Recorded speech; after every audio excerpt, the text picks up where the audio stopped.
Dal produttore al consumatore, azienda agricola Bellia Claudio per mangiare sano e saporito. Il nostro lavoro, la nostra passione, i prodotti della nostra terra direttamente sulle vostre tavole per guadagnare in gusto, salute e risparmio. 91 anni che mangio prodotti di MT. Azienda agricola Bellia Claudio a Cappella di Scorzè, produzione e vendita di radicchio rosso di Treviso IGP, asparago di Badoere IGP e ortaggi vari.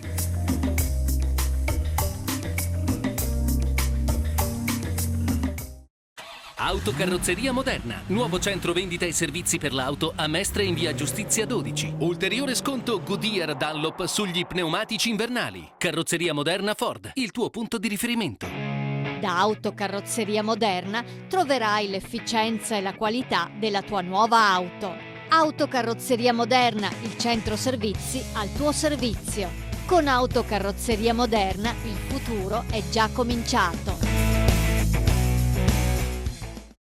Pronto intervento Ecoman, l'azienda che da molti anni effettua espurghi di pozzi neri e vasche biologiche, disinfestazione di reti fognarie con sistema termonebbiogeno, manutenzione ordinaria e straordinaria di complessi condominiali e aziende. Inoltre, camion di piccole dimensioni permettono un facile accesso ai centri storici. Ecoman è a Chirignago in via Asseggiano 208 o allo 041 544 2362.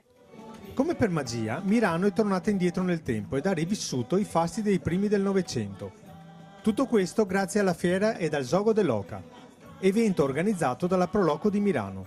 In ogni angolo del centro cittadino, insegne, stendardi e mercatini con numerosi personaggi vestiti in costume tipico. E così è stato possibile incontrare la maestra, le ricamatrici, l'impagliatore, gli osti, le servette, eleganti madamigelle, impettiti signori, i carabinieri e quant'altro. Tutto tranquillo a Milano in questi 2 giorni? Tutto tranquillissimo. Tu hai avuto problemi? Io sono stato serenissimo. Serenissimo è il termine giusto, direi. Sì, sì. Reale e regale anche. Reale e regale. Si è iniziato sabato 8 novembre con la fiera e con le bancarelle di un tempo, piene di prodotti gastronomici a base d'oca ed oggetti raffiguranti o che portavano l'effigie dell'oca. Il sabato è dedicato, diciamo, alle famiglie e ai bambini. C'è il gioco dell'oca per i bambini, ci sono i baracconi Luna Park solo per i bambini, c'è il fucile con gli elastici, la canna da pesca, il lancio dei barattoli. I ragazzi giocano e sempre vincono una caramella o un qualcosa. È un modo per fare riscoprire loro i giochi di una volta e la semplicità delle cose. Ma poi tante altre cose in giro, c'erano appunto i concertini dei gruppi tradizionali, i ballerini che facevano ballare, insegnavano i vecchi balli alle persone che in mezzo alla piazza ballavano, quindi tante cose. Poi il teatro di burattini con parecchi spettacoli. Per usare un termine calcistico, com'è questo vivaio del Gioco dell'Oca? È un grosso vivaio, è un vivaio che aumenta tutti gli anni e sostanzialmente un grosso e grande vivaio per l'Oca di Milano. Abbiamo visto i bambini divertirsi, giocare, insomma il vostro obiettivo è stato centrato. Esattamente, sì, noi giustamente ci piace fare giocare i bambini, ci piace a divertire il pubblico. Un pomeriggio pieno di animazione e musica popolare che ha coinvolto tutti in frenetici e divertenti balli. Perché la musica popolare piace così tanto e aggrega così tanto? Perché la musica è immediata, cioè il sistema di comprensione e poi ti coinvolge, e poi anche perché richiama l'allegria del stare insieme, che era quello tipico una volta delle feste che venivano fatte nelle aie contadine, e c'era proprio questa musica. Al ritorno del lavoro dei campi si ballava, si cantava, si suonava proprio per fare festa. Domenica 9 novembre invece il ritorno del Gioco dell'Oca. Alle 14:30 ritrovo di tutti i partecipanti con le squadre di Milano e delle 5 frazioni a incitarsi e a far pronostici. Scaltendigo! Perché ti dico perché l'unica volta che abbiamo vinto i ragazzi avevano vinto il gioco di ragazzi e siamo partiti per ultimi. Tientelo per te però. Betrego. Chi vince quest'anno? Chi vince? Come al solito. Noi vinciamo Campocroce. Campocroce. Poi qualcuno si arrabbierà, ma vabbè, pazienza. Secondo lei chi vince quest'anno? Naturalmente Campocroce. Io porto i colori del Campocroce, non può essere altro che Campocroce per l'ennesima volta. Sono 3 anni di fila che vinciamo. Il cielo si oscura, ballo fa paura. Chi vince quest'anno? Campocroce? Sicura? Certa.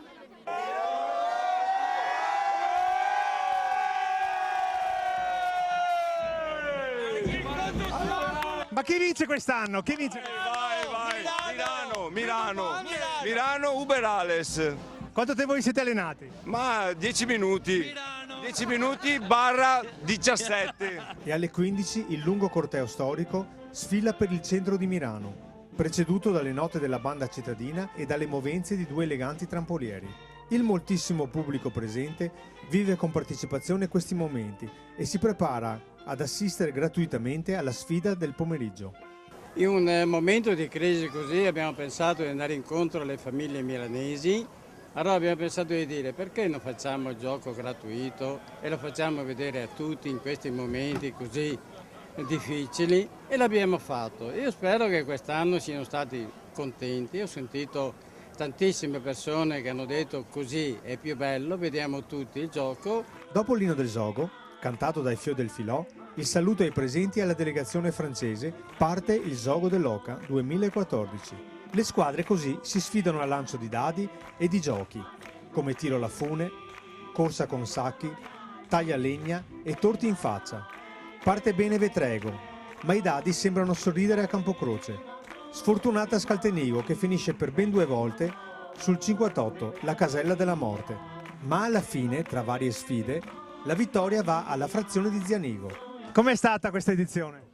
È stata un'edizione sinceramente all'insegna sempre del divertimento, logicamente è un gioco, comunque fa piacere che anche questa volta Zianigo abbia vinto dopo tanti anni, perché insomma ha vinto solo una volta, con questa è la seconda e ne vado fiero. Comunque l'importante è divertirsi, questo sicuramente.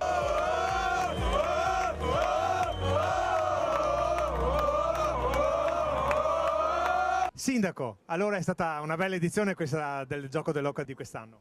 Ma bellissima, perché è stata veramente combattuta. Diciamo che la fortuna ha giocato un ruolo fondamentale, perché mai visto in così tante edizioni, così tante volte uscire la casella 58 della morte. È anche un modo un po' per esorcizzare comunque un tema, insomma, che ci colpisce molto. Però ho visto un grosso divertimento e non sapevamo fino all'ultimo chi avrebbe vinto. E poi da zianighese, non so se si dice così. Sì, infatti io fino appunto 11 anni fa abitavo nella frazione di Zianigo, c'erano tantissimi giovani e mi ha fatto molto piacere che Zianigo abbia vinto. È la prima volta che la squadra di Zianigo vince da quando io sono sindaca. È stata una giornata bellissima, con un grande gioco, perché è stata un'edizione nuova, un po' diversa, senza tante tribune, aperta e libera per il pubblico. Avevamo paura che il pubblico, stando in piedi, forse si stancasse, andasse via presto, invece sono rimasti tutti fino alla fine e il gioco è durato oltre i 90 minuti, quindi la contentezza è infinita, anche perché ci siamo divertiti, tutte le problematiche del gioco, le caselle 58 con la morte e così via, ha fatto sì che il gioco fosse interessante e divertente. E a conclusione il commento finale di Salvatore Esposito che, con bravura e simpatia, ha condotto insieme al presidente della Proloco Roberto Gallorini tutto il pubblico nel magico mondo del Zogo dell'Oca. Di conseguenza però credo che sia stata la migliore delle manifestazioni, una delle migliori insomma, dopo quest'anno sabbatico in cui evidentemente si cercavano i danè, i skei. Quest'anno è andata bene, dai, anche come disposizione delle transenne qui del pubblico, insomma, è andata tutto quanto molto molto bene. Saranno grandi papi, saranno potenti re, ma quando qui fa l'oca sono tutti come me. E la gente comunque si è divertita. Ma da morire!